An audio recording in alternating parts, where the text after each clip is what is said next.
함께 만드는 언론 미디어 협동조합 여기는 국민TV 함께 만드는 언론 미디어 협동조합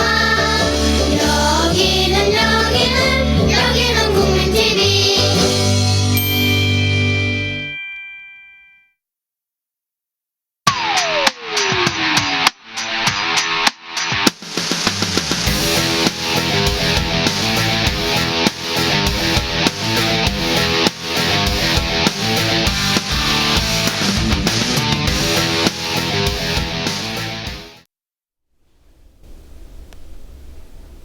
청취자 여러분, 시청자 여러분 안녕하십니까? 진짜 안보 시즌3의 진행을 돕고 있는 권은비입니다.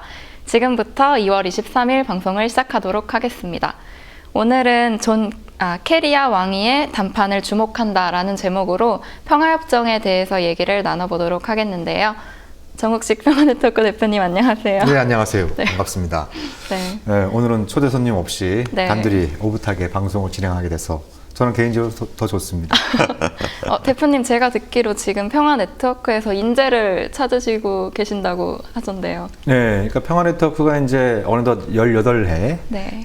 좀 되고 있는데 평화네트워크가 이렇게 좀 오랜 기간 좀 알찬 활동을 할 수 있었던 큰 힘이 바로 인턴에게 있었습니다. 아마 우리 평화네트워크를 다녀간 인턴들을 다 모으면 아마 한 반 정도 나올 정도로 많은 분들이 저희하고 함께 해주셨는데 네. 그래서 이번에 2016년도 유급 인턴입니다. 이 유급에 좀 따옴표를 쳐주시고 네. 유급 인턴을 저희들이 좀 정중히 모시려고 하니까 네. 그러니까 같이 평화 활동도 하고 공부도 하고 그러면서 좀 멋진 미래를 설계하고자 하는 우리 젊은 이 동지들의 많은 관심과 지원 바라고요. 그 검색 엔진에서 평화네트워크 치시면 홈페이지에 들어올 수 있고 거기에 자세하게 안내 말씀을 드렸으니까 네. 여기 좀 방송을 듣고 계신 분들 중에서 관심이 있으면 또 주변에 많이 소개해 주시면 좋을 것 같아요. 뭐 나이 제한 이런 건 없나요? 나이 제한이 특별히 있는 건 아니죠. 예, 특별히 있는 건 아닙니다만 대체로 그래도 좀 이제 그 학생분들이나 졸업한 분들 네. 또 그 전에 보면 뭐 유학을 준비하시거나 유학을 마치고 들어와서 뭐 논문을 준비하고 있는 분들 이런 분들이 좀 지원하는 경우들이 많이 있어서 네. 이런 어떤 평화 연구와 활동을 같이 하고자 하는 분들한테는 딱 맞는 네. 그런 어떤 기회가 아닌가 싶습니다. 네, 제가 하고 싶네요. 예. 아니, 지원해 보세요. 근데 경쟁률이 만만치 않아서, 네. 이 공동 진행자라고 해서 제가 봐주고 이런 거 없습니다. 네. 근데 아마 우리 용비 씨는 좀 이제 학업 부담도 있고 하니까 네, 쉽지 않을 그렇죠. 텐데, 예, 그래도 비공식 인턴으로 너무 활약해 주실 거라 저는 믿어 의심치 않습니다. 네. 오늘 주제가 평화협정인데 제가 네. 제일 처음 궁금했던 게 평화협정이 평화를 목표로 하는 그런 어떤 협정을 말하는 건가요? 예, 그 표현 그대로는 이제 그렇죠. 네. 지금 한반도는 어떤 상태이죠? 한반도요? 예. 분단의 상태. 네, 분단 상태고 네. 그리고 한국 전쟁이 공식적으로 끝나지 않은 네. 상태잖아요. 네. 그러니까 정전협정, 보다 이제 대중적인 표현으로 이제 휴전협정. 네. 그러니까 한국 전쟁이 공식적으로는 1950년 6월 25일 날 시작돼서 네. 53년 7월 27일 날 끝난 게 아니라 멈춘 거죠. 네. 이제 그 군사 정전 협정에 의해서 멈춘 상태여서 이제 우리 맥락에서 보면은 평화협정은 일단 한국 전쟁을 공식적으로 끝내자. 네. 그리고 두 번 다시 전쟁하지 말자. 전쟁하지 않기 위해서는 이것저것 이런 어떤 조치들이 필요하다라는 그런 어떤 내용들을 담는 것인데 네. 안타깝게도 우리 대한민국도 한반도에 비정상적인 상황이 여러 가지 많이 있습니다만 그러니까 53년에 정전협정이 체결되고 올해가 2016년이니까 무려 63년 동안 전쟁도 아니고 평화도 아닌 이런 네. 어정쩡한 상태로 네. 계속 살고 있다라고 하는 이 자체가 제가 보기엔 굉장히 이 비정상의 극치다. 이렇게 좀 말씀을 드릴 수가 있겠죠. 네. 최근 보도에 따르면 예. 작년 말부터 북한의 4차 핵실험이 있었던 1월 6일 전까지 네. 북한과 미국 사이에서 평화협정에 대한 논의가 있었다고 하는데 어떤 내용의 교환이 있었나요? 그게 이제 국내에 알려진 게 2월 21일자 네. 미국의 월스트리트 저널이 네.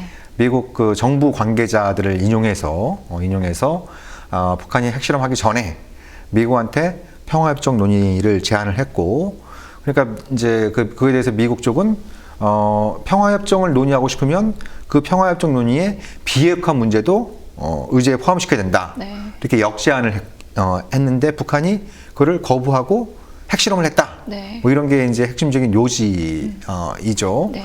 예, 그래서 뭐 그거를 둘러싸고 이제 여러 가지 이제 추측들이 좀 많이 나오고 있는 어떤 상황인데, 네. 뭐 이제 뭐 그 나중에 자세히 설명을 드리겠습니다만, 지금 아마 이 방송이 나가고 있을 즈음에 미국 워싱턴에서 그 존 케리 미국 국무장관하고 네. 왕이 중국 외교부장하고 아마 담판을 네. 벌이고 있을 텐데요. 네.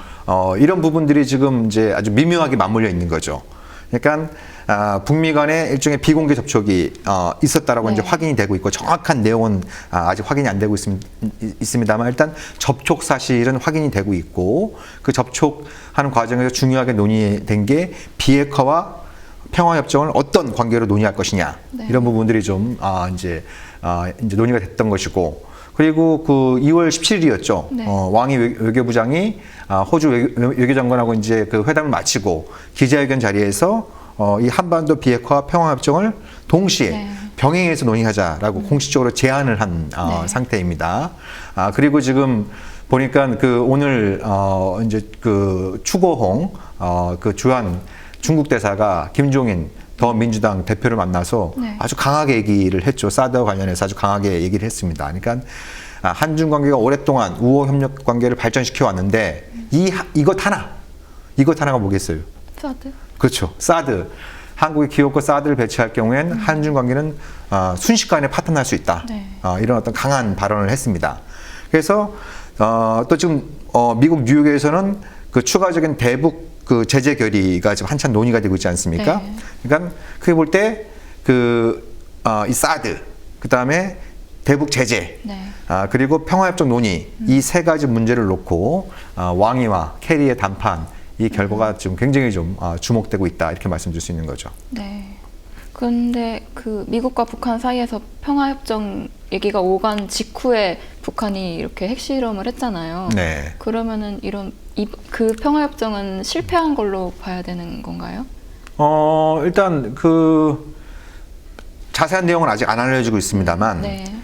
북한이 평화협정 논의를 하자라고 얘기한 지는 뭐 길게는 벌써 네. 한 그 40년 넘게 지난 거고, 네. 짧게는 이제 2009년 특히 이제 김정은 체제 들어서 작년 10월 초에 리수용 그 북한 외무상이 그 유엔 총회에서 네. 평화협정 논의를 공식 제안한다 이런 어떤 발표를 했습니다. 네. 그래서 미국이 그걸 수용하지 않을 경우에 북한은 핵 억지력 강화로 맞서겠다 이런 입장은 줄곧 유지되어 왔던 입장입니다. 근데 뭐 정확한 그 사유는 알 수 없습니다만 북미 간의 뉴욕 접촉이 결렬된 직후에 네. 북한은 이제 4차 핵실험, 자기들은 수소탄이라고 주장하는 4차 핵실험을 강행한 네. 상황이고 그리고 그 중국 그 왕이 외교부장이 얘기한 비핵화 평화협정을 동시에 논의하자 이거에 대해서 한국 외교부는 비핵화가 우선이다 그러면서 일축한 상황이고 네. 미국 국무부의 고위 관계자도 언론 보도에 따르면 비핵화가 우선이다 이렇게 이제 밝히고 있는 그런 어떤 상황에 있는 거죠. 근데 그 비핵화가 우선이다, 같이 할 수 있다 이런 입장 차이는 어떤 게 다른 건가요? 의미가 다른가요? 그러니까 이제 북한의 기본적인 입장은 네. 아직 정전 상태인데 이게 평화 상태, 즉 이제 이 평화 협정이 체결되지 않은 상태에서 북한이 먼저 총을 내려놓는 것, 즉 네. 핵무기를 포기하는 건 대단히 불공평한 거다. 그렇기 때문에 이 평화협정 체결을 포함한 한반도의 근본적인 평화 정책이 이루어진 다음에 자기들은 핵포기를 고려할 수 있다. 이게 이제 그 북한의 기본적인 입장이었고요. 네. 반면에 이제 한국, 특히 미국 같은 경우에는 무슨 소리냐? 너희들이 핵무기를 만든 것은 이미 이제 굉장히 20여 년 전부터 있어 왔던 것이고, 네. 너희들이 핵을 먼저 포기해야 너희들이 원하는 평화협정 논의를 시작할 수 있다. 이런 어떤 이제 미국의 기존 입장이 있었던 거죠. 그래서 이 문제는 사실 10여 년 전에 육자회담에서 북미 간의 팽팽한 네. 어떤 이제 갈등의 요인이었는데, 여기에 대해서 한국 또 중국은 야, 그걸 왜 비핵화 평화협정을 선후의 관계로 보냐? 그럼 큰 틀에서 볼 때 한반도 평화 정책에서 굉장히 중요한 두 가지 기둥이니까 네. 그거를 병행해서 하자라고 이제 제안을 했던 것이고, 네. 그래서 2005년 9.19 공동성명에서는 상호간에 상호 간에 이제 말 대 말, 행동 대 행동 차원에서 이 비핵화와 평화협정 문제를 상호 조율된 조치로 병행해서 추진키로 그렇게 네. 합의를 했던 거죠. 네. 근데 그래서 이제 그러면 뭐 그 한반도 평화협정의 주체는 도대체 어떤 나라냐? 네. 과거에는 이제 그 북한이 남북평화협정을 주장했었습니다. 네. 이제 그 50년대, 60년대에는 남북평화협정을 주장했었는데 그때 전제 조건은 주한미군 철수였어요. 네, 그때는 또 북한이 또 남한보다 더 강할 때였으니까 그러니까 이제 한국으로서는 또 미국에서 도저히 받을 수 없었던 거죠. 네. 쟤네들이 주한미군 몰아내고 평화협정 체결해서 주한미군 몰아내고 또 적과 통일을 하려고 하는구나 네. 이런 어떤 입장을 갖고 있었기 때문에 북한의 제안은 뭐 일축당했던 것이고 네. 근데 이제 74년부터는 북미 평화협정을 이제 북한이 또 들고 나오게 됩니다. 네. 예, 한국을 배제한 상태에서 북미 평화협정을 들고 나오니까 근데 한국 입장에서는 야, 왜 이걸 왜 북미 간의 문제냐 이게. 이거 중요한 건 남북 간의 문제가 더 중요한데 우리를 배제한 상태에서 받아들일 수 없다. 이렇게 이제 맞서면서 이 얘기가 또 이제 계속 이제 공존을 거듭한 이런 어떤 상황이었던 거죠. 여기에 이제 중요한 어떤 그 전환의 계기가 만들어졌던 게 2000년이었습니다. 2000년에 그 당시 북한의 2인자였던 조명록 차수가 워싱턴에 방문해서 네. 그 인민국 복장으로 또 이제 훈장을 주렁주렁 매달고 백악관에 들어가서 클린턴 당시 미국 대통령 지금 이제 미국 민주당의 유력한 대선 후보인 힐러리 클린턴의 남편인 빌 클린턴을 만나서 네. 이제 북미 간의 공동 커뮤니케를 채택을 했죠. 근데 그 공동 커뮤니케 내용 중에 한반도의 정전 상태를 평화 상태로 대체하는 데 있어서 사자 회담 등 유용한 틀을 모색하기로 했다. 그럼 그때 말한 사자가 누구냐? 예, 사자가 누구냐? 누군 것 같아요? 미국, 예. 또 북한. 예. 남한, 나머지 하나는 어딘 것 같아요? 중국? 그렇죠, 소련? 중국이죠. 예, 예. 그러니까 한국 전쟁은 당시 실질적인 교전 당사국은 이 네 나라인 거죠. 네. 실질적인 교전 당사국은 이 네 나라였던 거고. 그리고 그런데 정전 협정에 서명한 네. 당사자들은 북한의 김일성, 그죠? 중국의 팽도우이, 팽독회, 그죠? 그 다음에 주한미군 이제 유엔 사령부를 대표해서 마크 클라크 대장이 이제 서명을 한 거예요. 네. 예. 그러니까 이게 이제 형식 논리로 보면 굉장히 좀 골 때리는 게 뭐냐면 여러 가지가 있는 거죠. 한국은 일단 빠져 있어요. 네. 그때 그 이승만 정권의 국시는 북진 통일이었잖아요. 그러니까 우린 정전협정을 수용할 수 없다. 네. 예, 하루빨리 다시 북한으로 진격해서 통일을 해야 된다. 뭐 이런 입장이었으니까 정전협정에 서명을 안 한 것이고. 그러니까 형식 논리상으로 보면은 한국의 당사자가 아닐 수 있다. 이런 얘기가 나올 수 있는 거죠. 네. 그리고 또 재미난 건 뭐냐면 제가 이건 뭐 이제 제가 그 미국 외교관들하고 만나서 나눴던 일화입니다만 네. 재미난 일화가 있었습니다. 네. 자, 2004년도에 당시 주한 미국 대사이자 육자회담 수석 대표인 크리스토퍼 힐, 네. 크리스토퍼 힐을 만나서 그렇게 물어봤습니다. 미국이 북한하고 평화협정에 서명을 하게 되면 그 서명자는 미국 정부의 대표가 되는 거냐, 아니면 유엔 사령부의 사령관 이름으로 하는 거냐. 정전협정에 따르면은 유엔 사령부 사령관이 한 거로 되어 있는데 네. 그거에 대한 미국 정부의 공식 입장은 뭐냐 이렇게 물어봤어요. 네. 크리스토퍼 힐이 그거 재미난 질문이네요 이렇게 반응을 하면서 그거는 미국 정부의 법무팀의 검토가 필요하다라고 얘기를 했습니다. 제가 그때 그 얘기를 듣고 깜짝 놀랐던 게 그게 2004년도 일이니까 네. 정전협정이 체결된 지 51년이 지난 거였잖아요. 네. 근데 그때까지 미국 정부의 기본적인 입장도 정해지지 않았다는 걸 네. 제가 확인하고 깜짝 놀랐습니다. 깜짝 놀랐습니다. 네. 그래서 이제 크리스토퍼 힐이 나중에 만나면 알려주겠다 이렇게 얘기를 했어요. 근데 그 양반을 쉽게 만날 수 있는 사람이 아니잖아요. 네. 예, 근데 2005년에 다시 만날 기회가 왔습니다. 예, 제가 미국 국무부에 가서 크리스토퍼 힐하고 이제 단독으로 만날 기회가 있었고, 네. 그래서 제가 이제 물어봤죠. 내가 1년 전에 질문한 거 기억나냐? 질문한 거 기억나냐 하니까 자기들 검토를 해봤답니다. 그래서 내린 결론은 미 합중국 이름으로 평화협정에 서명할 의사가 있다. 이렇게 얘기를 한 거죠. 네. 예. 그래서 제가 이제 물어봤습니다. 그 내용을 공개해도 좋냐? 공개해도 좋다. 이렇게 얘기를 했죠. 그래서 제가 그 내용을 공개를 했습니다. 네. 그거는 그러니까 미국이 공식적으로 공개적으로 미 합중국의 이름으로 평화협정에 서명할 수 있다라고 하는 의사를 표명한 그때가 최초였습니다. 그러니까 이제 그 직후에 이제 청와대에 있는 분이 아니 우리 정부도 하지 못한 일을 우리 정 대표께서 해주셔서 너무 감사한다고 이런 어떤 전화도 받고 그랬었습니다만 아무튼 이제 그런 어떤 이제 그 우여곡절을 거쳐서 기본적으로 이제 사자가 이 한반도 평화협정 협상의 주체이다, 당사국이다라고 이제 합의에 도달한 거죠. 남북한하고 미국, 중국. 네. 그래서 9.19 공동성명에서는 이런 한반도 정전체제를 평화체제로 대체하기 위한 별도의 포럼, 그러니까 육자회담은 주로 비핵화를 위한 네. 거고, 이 별도의 포럼은 평화협정 체결을 위한 그런 어떤 포럼을 만들기로 했죠. 네. 근데 안타깝게도 2005년도에 9.19 공동성명이 체결했는데 지금 11년 가까이 지났죠. 네. 그 별도의 포럼은 한 번도 안 열리고 있습니다. 한 번도 안 열리고 있다. 왜 안 열리죠? 좋은 질문인데, 그러니까 그 이제 9.19 공동성명이 체결된 직후에는 미국의 대북 금융 제재인 방코 델타 아시아라고 하는 그런 이제 금융 제재가 들어가면서 한 1년 정도, 1년 넘게 까먹었습니다.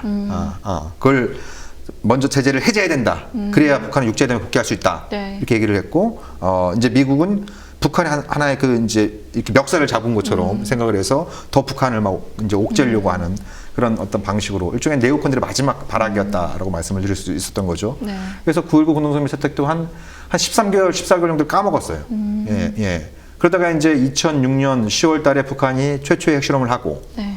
그리고 그때 미국이 이라크 전쟁의 수렁에 빠지면서 그 책임을 지고 그런 어떤 북미 회담, 또 육자회담, 이런 것들을 반대했던 네오콘들이 줄줄이 다 쫓겨나게 됩니다. 줄줄이 다 쫓겨나게 돼요. 네. 그래서 이제 그때부터 북미 회담이 본격화되고 또 육자회담이 다시 시작되고, 그래서 2007년도에 2.13 합의. 그러니까 2.13 합의는 9.19 공동성명 이행을 위한 1단계 합의입니다. 1단계 합의. 네.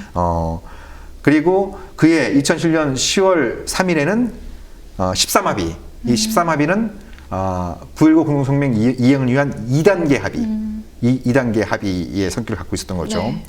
그래서 2단계 합의의 핵심적인 내용은 북한의 핵신고, 그 다음에 영변 핵시설의 불능화, 이거와 미국의 대북 테러 지원국 해제, 이 문제가 이제 핵심적인 내용이었어요. 네.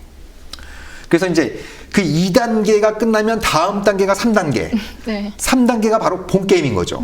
여기서 바로 논의될 수 있었던 게 북한이 갖고 있는 핵무기, 그리고 그 프로그램의 폐기 문제, 네. 예, 폐기 문제, 그리고 북미 수교, 평화협정, 또 대규모의 대북 경제 지원, 네.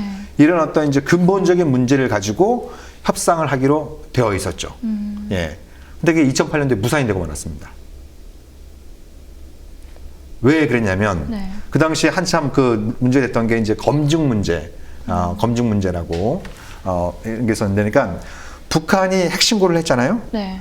그러면 그게 맞냐 틀리냐, 이걸 확인해 봐야 되는 거 아니냐, 이런 얘기들이 이제 그 미국 강경파들이나 한국 그 강경파, 특히 2007년 대선에서 이제 한국에서 정권 교체가 일어났죠. 네. 예. 그 노무현 정부에서 이명박 정부로 이제 정권 교체가 일어나고, 이명박 정부는 굉장히 이제 좀 북한에 대해서 좀 강경한 네. 그런 입장을 이제 갖고 있었고, 이런 상황에서 이명박 정부와 미국 내에 잔존해 있던 네오콘들이 이 검증 문제를 강하게 들고 나옵니다. 아니, 북한이 신고한 걸 우리가 어떻게 믿냐? 이거 철저하게 검증을 해야 된다. 이렇게 얘기를 한 거죠. 네. 근데 검증 문제는 2단계 합의 사항이 아니었습니다. 당시 2단계 합의 사항이 아니었어요. 이거는 3단계 때 네. 논의하기로 되어 있던 문제였던 거예요. 그래서 당시 미국 국무장관이었던 콘돌리자 라이스가 뭐라 그랬냐면, 한미 양국이 경기 중에 골대를 옮겼다라고 표현했습니다. 그러니까 이제 2차전이 끝나고 이제 네. 3차전 결승전을 앞두고 있는 상황에서 골대를 옮겨버린 거죠. 3단계에서 논의하기로 한 검증 문제를 2단계에 들고 오면서 네. 그래서 이제 게임이 끝나버린 거죠. 경기가 끝나버린 이런 어떤 그 상황이었는데, 그러다 보니까 이제 2008년 12월 달에 그래서 결국 육자회담이 결렬됐고, 네. 오늘날에 이르기까지 육자회담이 한 차례도 열리지 않고 있는, 그러다 보니까 이제 그 별도의 포럼도 열리지 않고 있는 이런 어떤 상황인 거죠. 예. 근데 여기서 중요한 게 하나 있습니다. 어쩌면 어떻게 생각하면 북핵 역사, 한반도 핵 역사는 완전히 다시 써야 될 수도 있어요. 그때 북한이 뜻밖의 문서를 미국한테 전달을 하게 됩니다. 2008년도에 어떤 문서였냐면 네. 89년부터 2008년까지 영변 핵시설 가동 일지를 미국한테 넘겼습니다. 영변 핵시설 가동 일지를 넘겼어요. 네. 그 분량이 한 18,000페이지 정도 되는 그런 어떤 분량인데 네. 그 문서가 왜 중요하냐면 92년, 93년도에 이른바 1차 북핵 위기가 시작될 때 핵심적인 문제가 뭐였냐면 북한이 추출했다라고 하는 플루토늄의 네. 양이 뭐냐. 그래서 북한이 국제원자력기구 IAEA에 신고한 거는 우리가 한 실험용으로 한 90g 정도 추출했어. 이렇게 보고를 했어요. 네. 예. 근데 미국 CIA는 웃기지 마라. 너희들이 추출한 양 한 10kg 정도 된다. 라고 이렇게 주장을 하고 나온 거죠. 네. 그래서 그게 그 유명한 플루토늄 불일치 문제입니다. 플루토늄 불일치 문제. 네. 그러니까 99g이면 극소량이기 때문에 그걸로 핵무기를 만들 수 없는 거죠. 네. 예. 보통 그 IAEA 기준에 따르면 하나의 핵무기를 만드는데 필요한 플루토늄의 양이 8kg 정도이고 네. 현대식 핵무기는 한 5kg 정도이니까 10kg이면 한 2개 정도 네. 해당되는 분량이니까 이게 이제 어마어마한 거죠. 그리고 그때 막 이제 안기부에서 뭐 고위 탈북자들이 갑자기 기자회견을 해갖고 북한이 이미 5개의 핵무기를 갖고 있다, 뭐 이런 막 기자회견도 하고 막 그런 적이 있었어요. 네.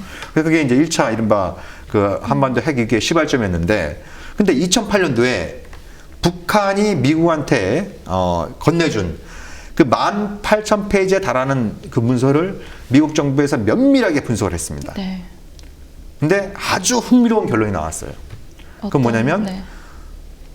90년대 초에 북한이 신고한 플루토늄의 양이 북한 측 발표가 맞다라는 결론이 나옵니다. 적어도 90g? 문서상에는. 예, 문서상에는. 그래서 미국 내에서 그럼 얘네들이 이 북한 애들이 이걸 가짜 문서를 낸 게 아니냐. 그래서 그 문서의 진위 여부를 또 이제 네. 검증을 하게 됩니다. 근데 이거는 북한이 사본도 아니고 원본을 건네줬다라고 하는 게 미국 국무부의 공식 발표였어요.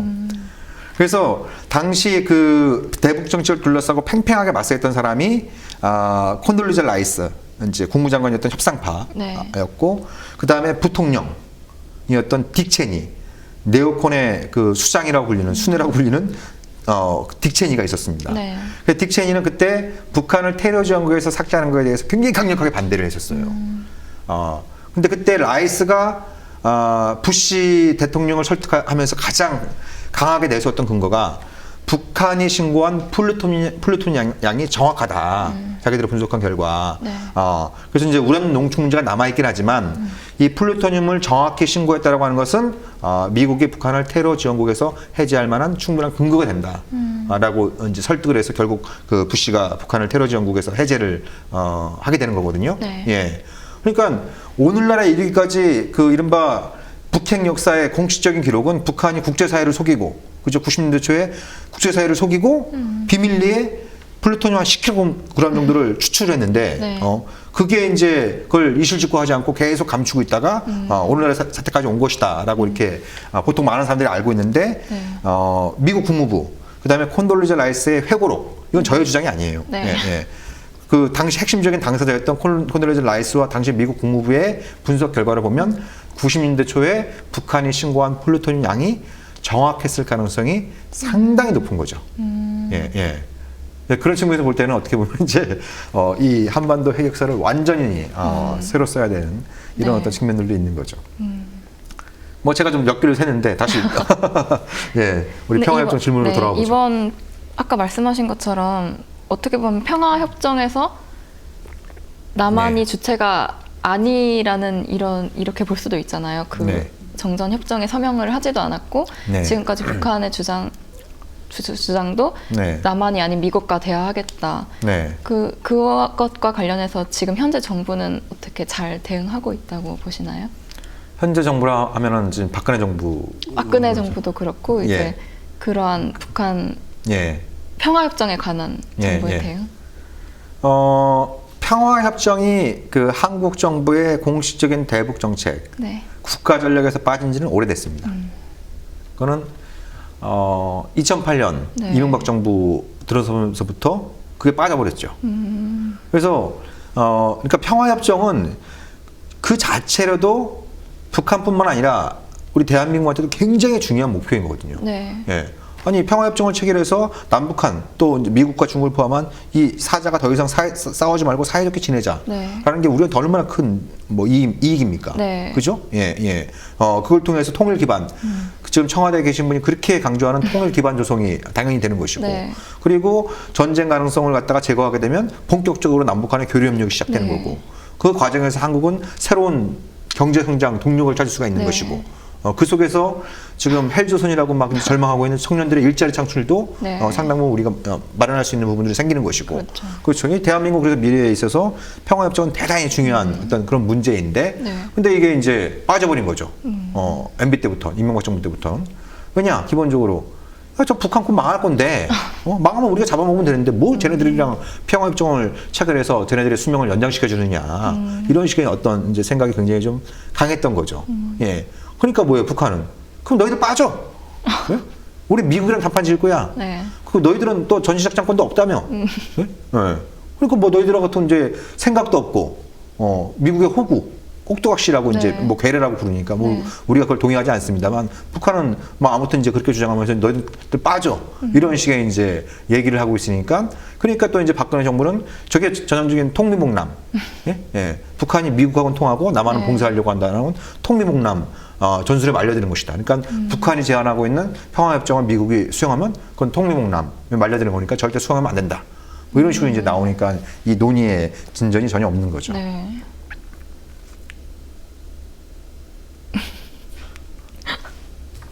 예. 아니 뭐 웃지 말고 또 궁금한 거 있으면 물어보세요. 근데 제가 느끼기에는 네. 이런 대한민국 정부가 보이는 태도가 근데 또 발표를 통해서는 아니다, 평화협정의 주체는 대한민국이다 이렇게 말하기도 하잖아요. 네. 그러니까 너무 현실과 맞지 않는 네. 그런 태도를 보이고 있는 것 같아요. 그러니까 모순되는 거죠. 네. 예. 그러니까 평화협정에 국가전력에서 평화협정을 빼놓고, 네. 그리고 이 얘기가 나오면 대한민국이 중요한 주체가 돼야 되고, 아니 대한민국이 누가 주체가 아니라 그랬습니까? 예? 예. 그리고 어렵게 북한을 설득을 해서 이건 북미 평화협정으로 풀어야 될 문제가 아니라 네. 남한 최소한 한반도에 군대를 주둔시키고 있는 남북미 3자는 핵심적인 당사자이다. 네.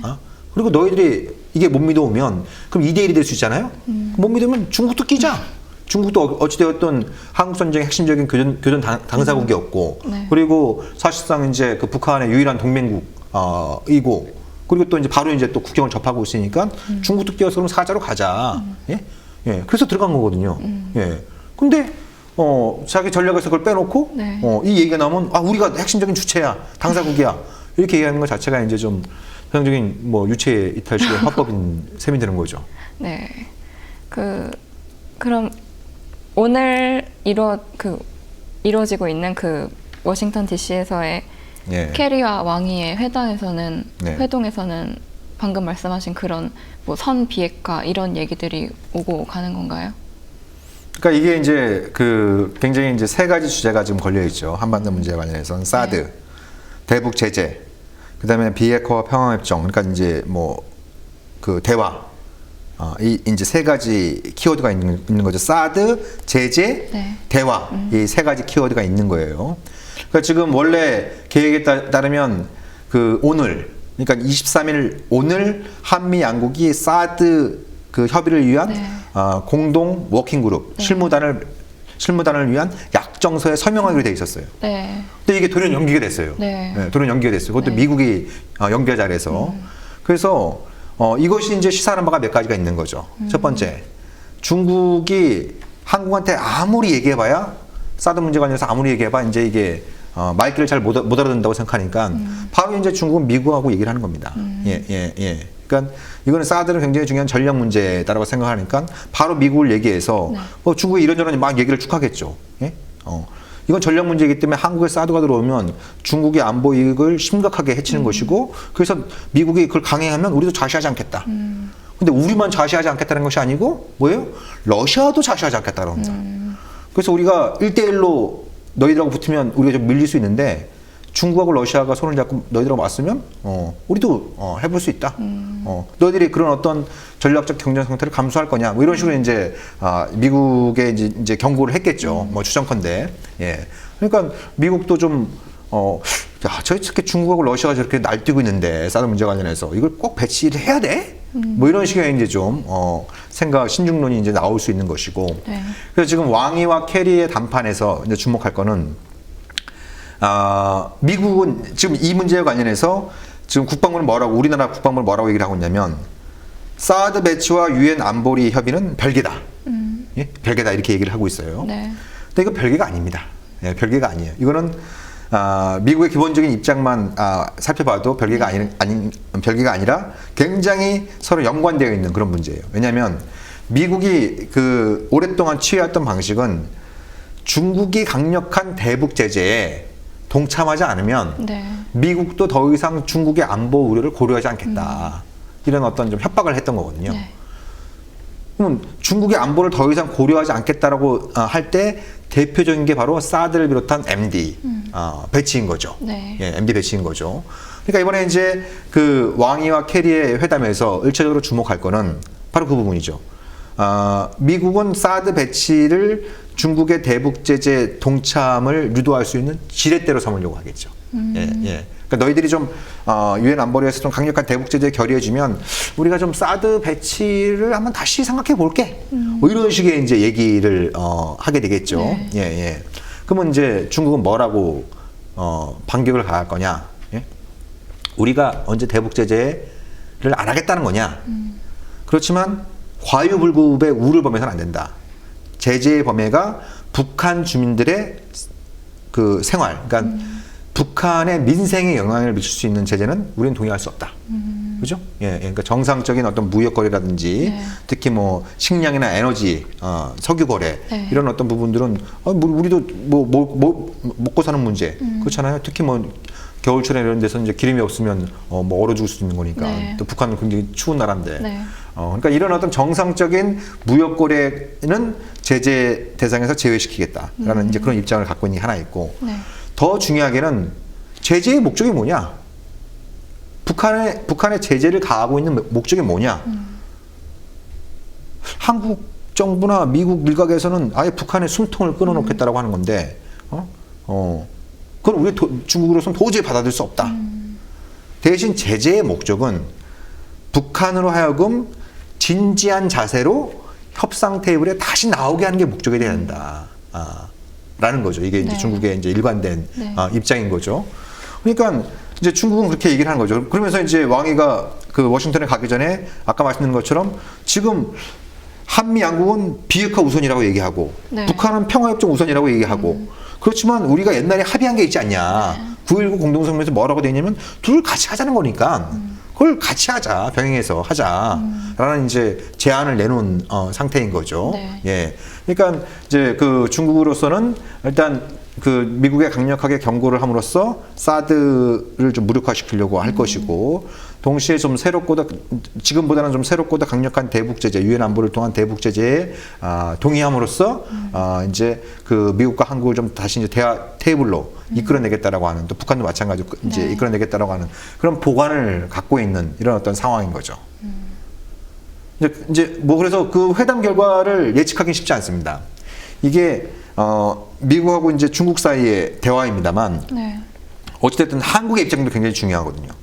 한국 입장도 굉장히 중요한. 그러니까 좀 한국 정부는 아까 말씀드린 것처럼 유엔 안보리 대북 제재하고 사드 배치는 별개의 문제다. 이렇게 얘기를 했는데 미국이 중국하고 뭐 이렇게 속독속독 얘기해가지고 중국이 좀 강도 높은 대북 제재에 동참하기로 했으니까 사드 배치는 유보하자. 예? 이렇게 얘기를 하면 박근혜 정부는 뭐예요? 이 완전히 뭐 사드 그 쫓던 다 이게 뭐 이제 지붕쳐다 그런 격이 되지 않겠어요? 네. 예. 그러니까 이제 뭐 그러면 이제 한미 관계에 또 이제 문제가 생길 수 있다고 판단할 수 있고 또 지금 VIP의 어떤 이제 이 기질로 봐서는 미국도 못 믿겠다. 그래서 어디로 튈지 모르는 막. 예, 지금 일각에서 나오는 것처럼 아버지가 그때 했다가 실패했던 거. 예, 뭐 핵무장 뭐 이런 얘기들이 뭐 뇌리를 스칠 수도 있는 것이고 그리고 또 지금 그 박근혜 정부가 대통령부터 포함해서 이제 그 고위 관료들이 일관되게 얘기하고 있는 것은 그거 아니겠어요? 대화 끝. 제재 시작. 네. 그리고 그 목표는 북한 체제를 무너뜨리겠다라고 하는 뭐 이런 얘기들이 이제 공공연히 나오고 있는 상황에서 미국이 중국과 회담을 하고 이 비핵화 평화협정 논의를 평양에서 추진하는 걸 합의하기로 한다. 이러면 또 이제 이게 이제 청와대에 계신 분의 노여움을 영린을 건들 수도 있는 예, 그런 문제들이 이제 발생할 수 있는 거겠죠. 중국과 미국은 이렇게 뭐 제재와 대화 이걸 되게 두 가지를 비교하면서 이렇게 하고 있는데 반면에 네. 한국은 지금 장거리 로켓 발사 이후에 계속해서 제재 네. 그리고 압박하고 있는 상황이잖아요. 네. 그렇다면 남북 관계 개선을 위해서는 남한도 이제는 좀 대화를 취하고자 하는 그런 의지를 보여야 하지 않을까요? 그 얘기를 저한테 하지 마시고 청와대에 계신 분한테 하시면 좋을 것 같은데, 그러니까 지금 보면은 어떻게 보면 이게 기회일 수 있거든요. 네.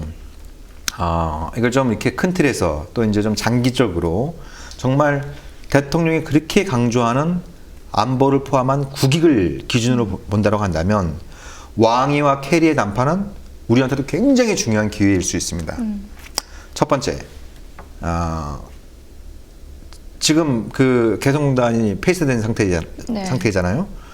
요게 지금 하루빨리 정상화가 되지 않으면 장마철이 지나면 그 다음에는 개성공단을 다시 살리고 싶어도 못 살릴 가능성이 높아집니다. 왜냐면 이제 개성공단 이 부지가 뭐 그 인근에 이제 뭐 이렇게 좀 낮은 산이나 이런 쪽을 다 평탄화하고 거기에 이제 배수 시설을 깔아서 이제 그 만든 것이기 때문에 근데 지금 전기 공급이 끊긴 상태잖아요. 네. 예, 그러면 큰 비가 내리면 그걸 배수할 수 있는 방법이 없습니다. 그래서 개성공단의 상당 부분이 물에 잠기게 돼요. 예, 물에 잠기게 돼요. 그러니까 이제 근데 뭐 이제 곧 있으면 장마철, 네. 예, 한 3, 4개월 후면 이제 장마철이 시작될 수 있는 거 아니겠어요? 예. 근데 어찌됐든 이 개성공단 폐쇄는 북한의 핵실험과 로켓 발사, 그리고 이거에 대한 박근혜 정부의 과잉 대응이 초래한 일이잖아요. 네. 그래서 아무런 진전이 없는 상태에서 개성공단의 문을 다시 열기는 힘들어진 상황인 네. 거죠. 현실적으로 볼 네. 때. 근데 이런 상황에서 비핵화와 평화협정 논의를 이제 병행해서 추진하고 그걸 추진하는 것과 동시에 다시 개성에 이제 전기도 공급하고, 그죠? 그리고 공단 정상화를 위한 남북 대화도 시작하는 일종의 개성공단 정상화를 위한 그 출구 역할을 할 수 있는 이런 어떤 그 가능성이 이제 이 지금 왕이와 캐리의談判에 포함되어 있는 거죠. 근데 미국이 일각에서는 뭐 미국의 그 압력에 의해서 개성공단 박근혜 정부가 개성공단 폐쇄 결정을 내렸다 뭐 이런 식의 이제 추측도 나옵니다만 제가 보기엔 그렇지 않습니다. 예, 그러니까 미국이 몇 년 전부터 특히 이제 2010년 그 천안함 침몰과 연평도 포격전을 거치고 나서 네. 미국 내에서 걱정하는 건 북한의 도발도 북한의 도발이지만 네. 한국의 오버리액션이에요. 이 과잉 대응. 예? 예. 그러니까 뭐 그런 얘기 섬찟한 얘기 많이 나왔잖아요. 많이 나오고 있잖아요. 북한이 뭐 우리의 손끝 하나만 건드려도 뭐 팔목가지를 잘라버리겠다라는 둥, 우리를 공격하면 그거에 대해서 100배, 1000배로 갚아주겠다라는 둥, 막 이런 식의 네. 이제 험악한 얘기들이 막 나오니까, 네. 그러니까 이제 미국의 입장에서는 북한도 북한이지만 이 한국의 이 과잉 대응, 오버리액션을 갖다 컨트롤하는 것도 굉장히 좀 중요한 문제가 되어온 거예요. 네. 근데 그래서 제가 판단하기에 2013년 10월 달에 그 전시작전권을 또다시 무기한 연장하기로 합의할 때도 네. 미국의 이런 어떤 판단이 저는 개입되어 있다고 생각을 합니다. 미국이 작전권을 갖고 있어야 한국의 과잉 대응을, 과잉 행동을 좀 막을 수 있다. 이런 어떤 판단이 있을 거라고 보여지고, 그런 측면에서 볼 때 개성공단은 남북한이 그런 어떤 이제 이 국지적인 어떤 무력 충돌이 발생했을 때 그게 확전되는 걸 좀 방지하는 일종의 완충지대, 네. 예, 이 평화의 보루처럼 이제 역할을 해왔던 부분이 있는 거거든요. 그러니까 이것과 관련해서 이제 그 남측의 그 군부의 강경파나 또 대북 강경파들은 저 개성공단 때문에 이 북한한테 이 제대로 이제 본때로 못 보여주고 있다 이런 얘기들이 이제 예전부터 있었던 거거든요. 네. 예, 그러니까 남북한에 이제 무력 충돌이 발생했는데 개성공단이 유지되고 있으면 그러면 이제 그게 수백 명이 인질이 될 수 있으니까, 네. 예? 볼모로 잡힐 수 있으니까 저걸 빨리 폐쇄하고 거기 남측 국민들을 다 빼내야 그래야 북한하고 한판 붙었을 때 제대로 본때를 보여줄 수 있다. 이런 식의 이제 인식들이 있는 거죠. 네. 그런 측면에서 볼 때 미국이 이 개성공단 폐쇄를 썩 달가워만 하지는 않을 거다. 예, 이런 어떤 이제 부분들이 존재하는 거죠. 그래서 이제 그런 측면에서 볼 때 지금 이제 박근혜 정부가 뭐 말도 안 되는 근거를 가지고 좀 뭐 개성공단을 사실상 폐쇄한 이런 어떤 상황이고, 이건 정말 그 많은 사람들이 지적했던 것처럼 자해행위 아닙니까? 자해행위. 네. 자위행위가 아니라 자해행위가 지금 되고 있기 때문에 이걸 빨리 하루빨리 좀 정상화하기 위해선 왕이와 캐리의 회담과 관련해서 그러니까 이제 너희들이 좀 그런 어떤 좀 이제 비핵화, 특히 이제 북한이 비핵화의 진정성을 갖고 있다고 한다면 한국도 평화협정 논의에 동의할 수 있다. 적극 참여하겠다. 이런 어떤 메시지를 전달해야지. 혹시 왕이하고 캐리가 둘이 뭐 단판을 지어갖고 우리가 왕따 당하는 거 아니야? 뭐 이런 식의 그 자해적인 초저감을 가질 필요가 없다. 이렇게 말씀드릴 수 있는 거죠. 그럼 대표님이 생각하시기에 이번 왕이와 캐리의 담판에서 어떤 결론이 나와야 가장 대한민국에 바람직하다고 생각하세요? 그건 아까 이제 말씀드린 것처럼 크게 볼 때는 그거죠. 큰 틀에서 볼 때는 대화를 위한 제재. 그러니까 대북 제재는 대화와 협상을 위한 과정이자 수단이 돼야 된다. 그 자체가 목적이 돼서는 안 된다. 네. 라는 그런 어떤 입장을 좀 분명히 하고 양측이. 그리고 그런 어떤 이제 오랜 시행착오를 겪어 왔는데 결국 그 평화협정에 대한 능동적이고 적극적인 협상의 개시가 있지 않으면 북핵의 고도화를 차단할 수 있는 길은 없다라는 이런 쪽에도 이제 인식을 좀 같이 할 필요가 있다라는 생각이 들고요. 그리고 지금 초미의 관심사가 되고 있는 사드 문제는 뭐 제가 누차 그 강조한 것처럼 이거는 뭐 대한민국의 안보를 지키는 미국의 선물이 아니라 대한민국의 국익을 무너뜨릴 수 있는 트로이의 목마이기 때문에 이 사드 배치 계획은 철회해야 된다라고 이제 말씀을 줄 수가 있는 거죠.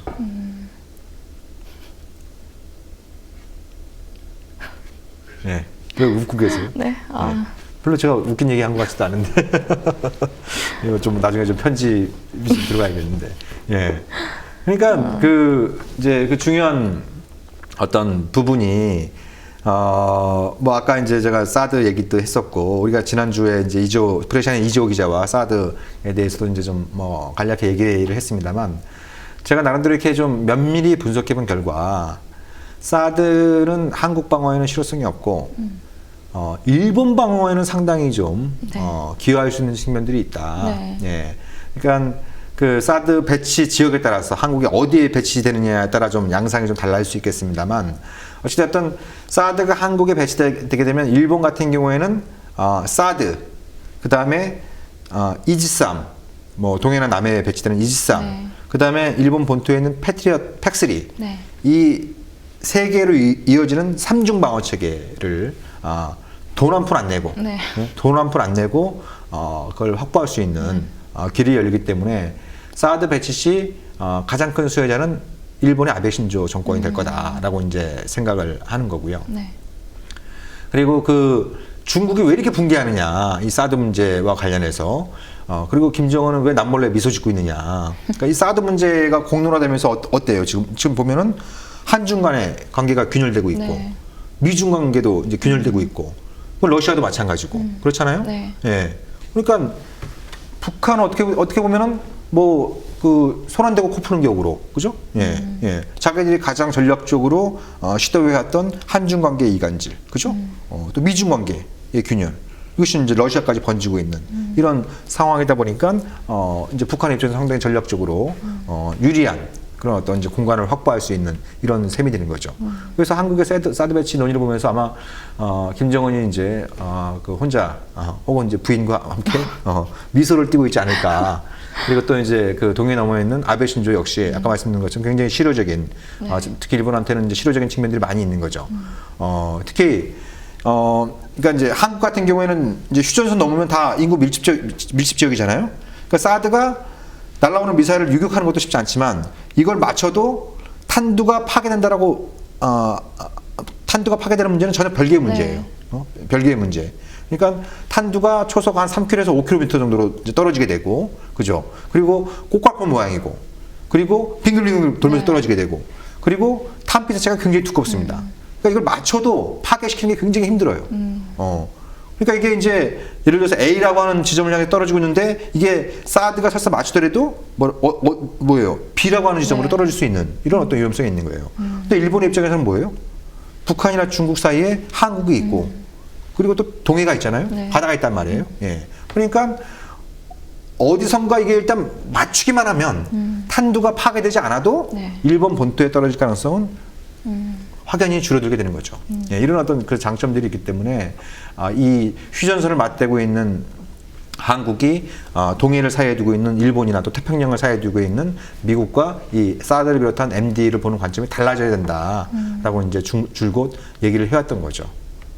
북한 입장에서는 중국이 말하고 있는 비핵화 평화협정을 같이 간다는 게 네. 좋은 건가요? 북한도 이거에 찬성을 할까요? 북한이 이제 지금 뭐 중국 그 왕이 외교부장이 제안을 내놓은 거에 대해서 아직까지는 공식 반응을 내놓지 않고 있어요. 예. 이거에 대해서 이제 공식 반응을 내놓은 건 한국 외교부는 이런 이제 거부를 한 상황이고, 네. 미국 정부도 일단 좀 뭐 그 거부를 한 상황이에요. 네. 근데 제가 판단하기에는 이거 굉장히 지금 한국 외교부가 그 자체로도 좀 악수다. 왜냐면 이 상황에서 북한이 쟤네들이 거부했네? 그럼 우리는 받아들인다고 얘기해야지. 이렇게 되면 어떻게 되겠어요? 예? 그러면 이제 저희 한미 양국이 뭐예요? 이 북한하고의 대화에는 관심이 없고 북한 위협을 근거로 삼아서 뭐 군사적인 이익이나 정치적인 이익만 추구하려고 하는구나. 네. 이런 의구심이 증폭될 수 있는 거죠. 네. 예. 그러니까 이걸 이런 지하에 거절할 게 아니라 한국 외교부도 이런 지하에 거절할 것이 아니라 예를 들면 북한이 비핵화 문제에 관련해서 진정성을 보인다고 한다면 병행 협상도 가능하다라든지 아니면 뭐 신중히 검토한 이후에 그거에 대해서 답변을 하겠다든지 이렇게 좀 시간을 가지고 얘기를 했어야 되는데 왕이 부장이 얘기하자마자 바로 웃기지 마. 네. 노 땡큐 이렇게 해버리니까 이게 이제 어떻게 보면 한국의 외교적인 카드 하나를 잃게 되고 거꾸로 이제 북한은 카드를 하나 갖게 되는 이런 어떤 상황이 되겠죠. 네. 근데 이제 북한의 입장에서는 기본적인 몇 가지 입장이 있습니다. 하나는 대화와 제재는 병행될 수 없다. 그러니까 지금 뭐 유엔 안보리를 통해서 이제 뭐 대북 제재가 논의되고 있고 네. 한국은 독자적으로 제재를 가하고 있다라고 했고 미국도 이제 대북 제재법이 통과됐고 네. 또 오바마가 서명까지 한 상황이니까 그러니까 아니 제재 국면에서는 우리 대화에 나설 수 없다 이렇게 나올 수가 있는 것이고 네. 또 하나는 이제 그 3월 7일부터 본격적으로 한미 군사훈련이 시작되잖아요. 네. 예, 미국이 또 뭐 이 일종의 전략 무기 쇼를 벌일 준비를 막 하고 있는 상황인데 북한은 또 원칙적으로 군사훈련과 대화는 또 양립할 수 없다 네. 이런 입장인 거거든요. 그러니까 지금 이제 제재와 군사훈련 국면이다 보니까 북한이 선뜻 중국의 제안을 받아들이기는 쉽지 않을 거다 이렇게 이제 좀 추론이 가능하고 네. 그리고 이 비핵화와 보다 근본적인 문제는 비핵화와 평화협정 어떤 이 그 선후 관계에 관련해서 네. 북한이 초기에는 아까 말씀드린 것처럼 평화협정 먼저 해야 된다. 라는 입장을 기본적으로 갖고 있었는데 네. 9.19 공동성명에서는 병행해서 할 수 있다라고 하는 것에 대해서 이제 합의를 했죠. 네. 예. 근데 이제 그 이후에 평화협정 논의는 뭐 계속 안 되고 있고, 네. 그리고 이제 북한이 생각하기엔 한미 양국의 적대시 정책은 더더욱 더 강화되고 있고, 이러다 보니까 이제 북한은 과거보다 훨씬 더 이 돈과 시간을 투자해가지고 네. 핵과 미사일을 만든 상황에 있는 것이고, 네. 그러니까 일종의 이제 좀 뭐 속된 말로 몸값이 높아진 거죠. 예, 몸값이 높아진 거죠. 네. 그래서 북한이 뭐 최근 특히 이제 김정은 체제 들어서 이제 얘기하고 있는 것은 명확하게 비핵화 약속을 공개적으로 하고 있지는 않습니다. 그러니까 평화협정이 체결되면 미국의 안보 우려도 해소될 수 있다. 이렇게 좀 애둘러서 얘기하고 있는 거죠. 그러니까 그걸 뭐 해석을 하면 그런 북한의 핵과 로켓 문제도 협상 의제에 포함될 수 있다라고 이제 해석은 가능하지만 과거 같은 경우에는 뭐 예를 들면 그 평화협정이 체결되면 비핵화에 강력한 추동력이 생길 거라 뭐 생긴다든지 네. 미국의 적대시 정책이 폐기되면 핵을 내려놓을 수 있다라는 이런 어떤 명확한 의사 표현이 최근 들어서 많이 좀 줄어들고 있다 이렇게 이제 좀 말씀을 드릴 수가 있는 거죠. 그래서 그 중국도 그런 측면에서 볼 때 북한을 설득하는 게 쉽지만은 않은 거죠. 예, 쉽지만은 않은 이런 어떤 그 국면이고, 네. 그런 측면에서 볼 때 그 북한이 정확히 이 비핵화 평화협정과의 관계에서 어떤 입장을 갖고 있는지 네. 이런 부분들에 대해서도 좀 더 우리가 시간을 가지고 좀 분석도 해보고 그리고 어떤 이제 탐색적인 대화 이런 걸 통해서 북한의 좀 진위를 파악하려고 하는 이런 노력들도 필요하겠죠.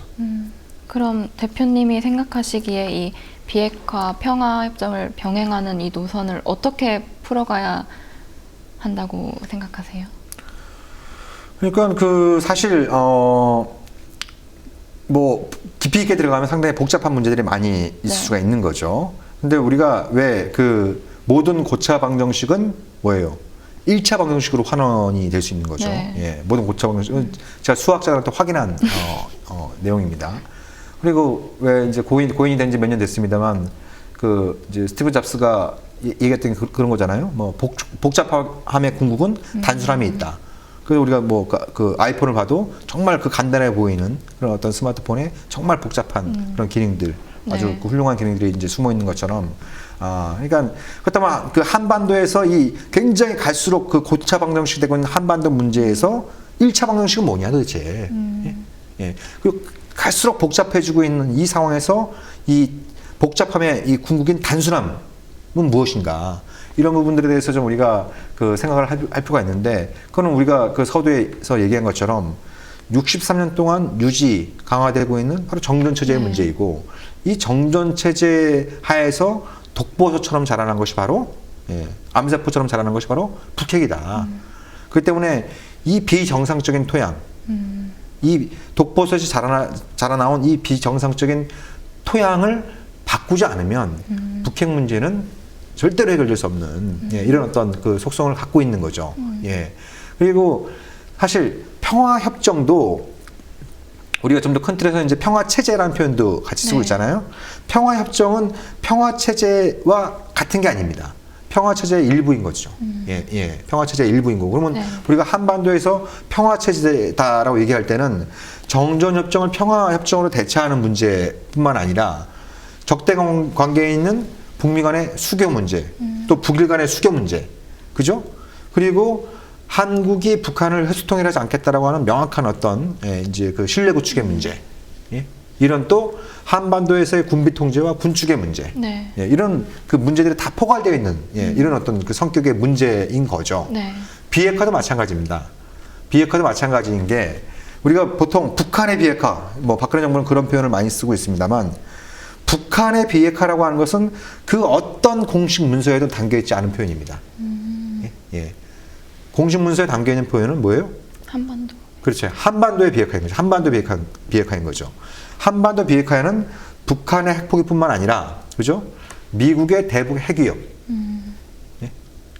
또 한국에 제공하고 있는 해구산, 네.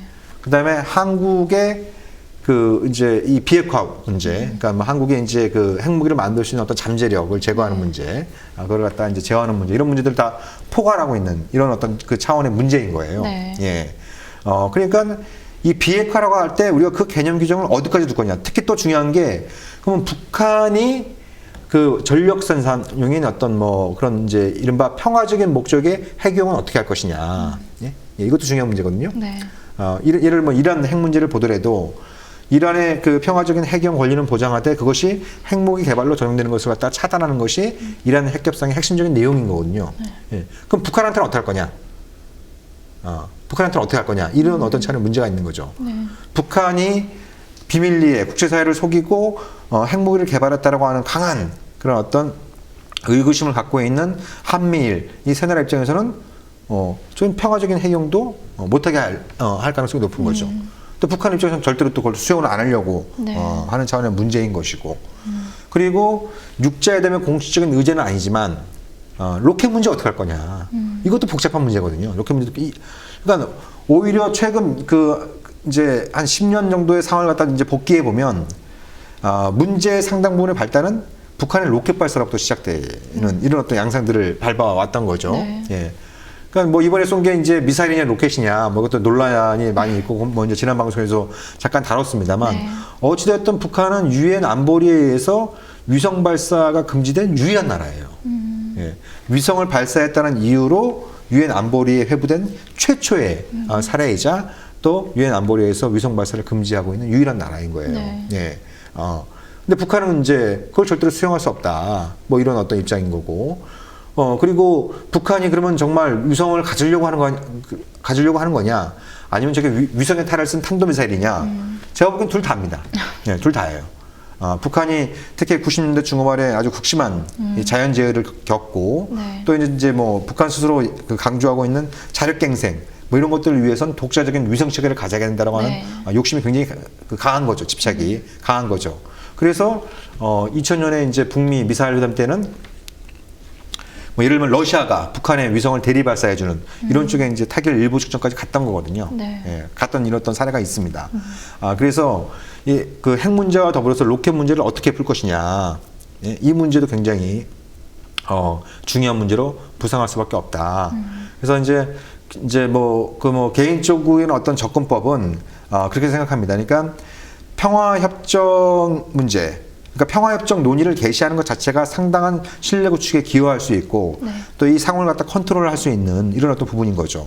그리고 우리의 입장에선 북한에 대해서 강력한 지렛대를 확보할 수 있는 게 일단 회담이 진행되는 동안 북한이 뭐 핵실험을 하거나 로켓을 쏘아 올리거나 이런 전례는 없거든요. 예, 그 자체를 갖다 제어하는 효과가 있고 네. 또 북한이 예를 들면 난 그 비핵화에는 관심 없고 평화협정에만 관심이 있어. 이렇게 얘기를 하면 예를 들면 중국이나 러시아가 그거에 대해서 오케이 해주겠어요? 아니죠. 예. 그러면 북한이 그런 입장을 취하면서 비핵화에 전혀 관심을 보이지 않는다고 한다면 오히려 중국과 러시아의 강력한 대북 압박과 제재를 갖다 유도할 수 있는, 이끌어낼 수 있는 또 지렛대를 갖게 되는 이런 어떤 그 셈이 되기 때문에 그러니까 우리 입장에선 일석다조. 예. 예.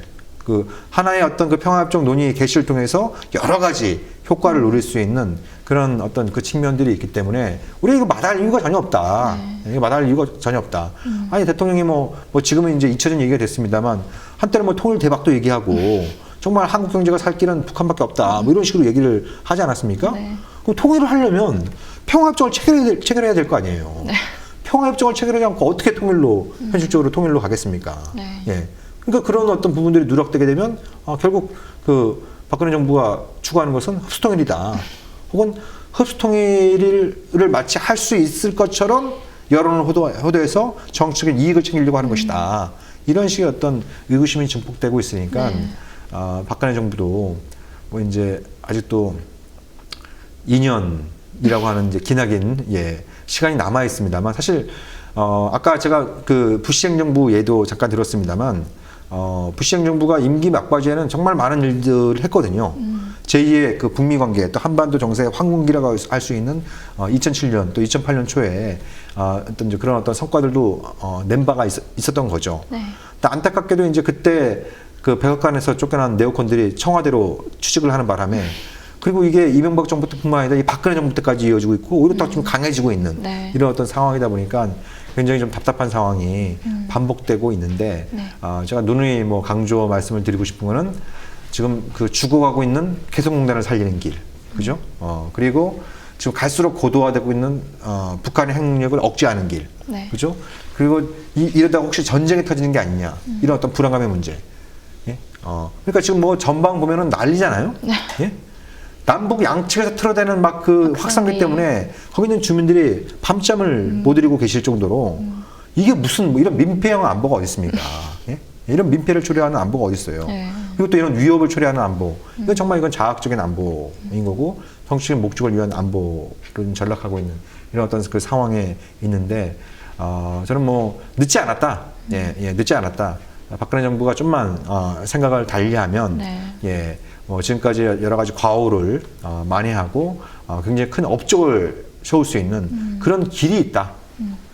그 길로 들어가는 있는 문은 바로 왕이와 캐리의談判을 초조하게 지켜볼 것이 아니라 아까 말씀드렸던 것처럼 적절한 제재, 네. 그다음에 사드 배치 철회, 그리고 대화의 문을 여는 이런 어떤 선순환적인 어떤 결과가 나올 수 있도록 우리 정부의 입장을 좀 잘 전달을 하고 네. 또 그런 부분들이 잘 반영돼서 결과가 나오면 한국이 정말 주도적으로 뭐 이제 대화 협상의 문을 여는 그런 방향으로 움직인다고 한다면 정말 좋겠습니다만 이런 얘기를 아무리 해도 이게 우이독궁이라는 걸 너무나 잘 알고 있기 때문에 참 안타까운 생각이 듭니다. 네.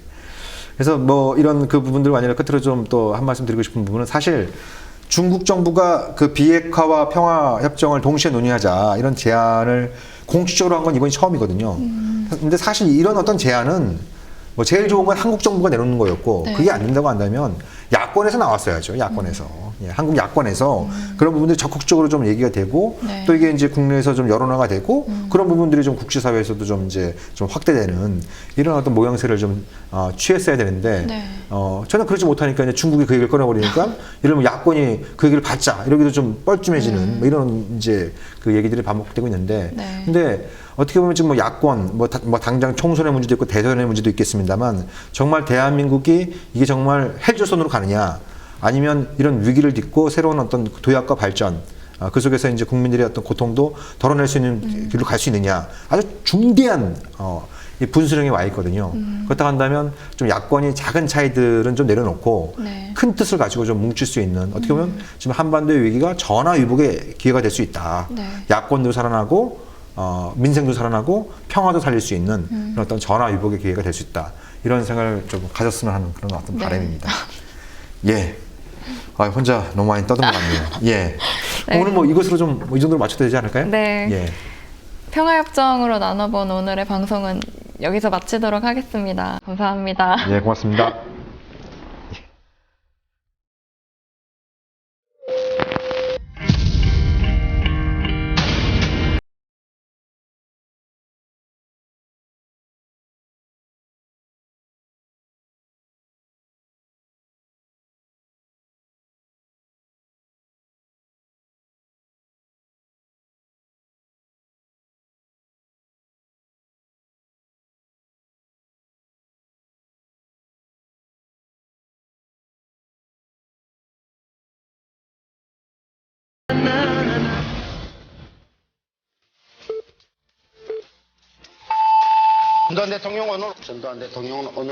전두환 대통령은 오늘 민정당 창당 기념 박근혜 대통령이 박근혜 대통령이 오늘 네덜란드로 떠났습니다.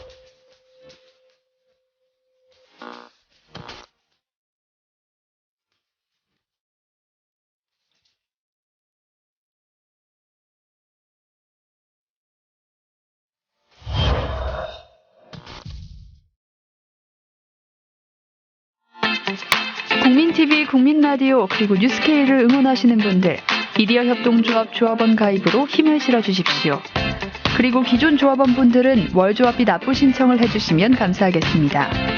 조합원 가입과 월조합비 납부 신청 문의는 홈페이지 국민.tv 또는 서울전화 3144-7737로 연락주시면 됩니다.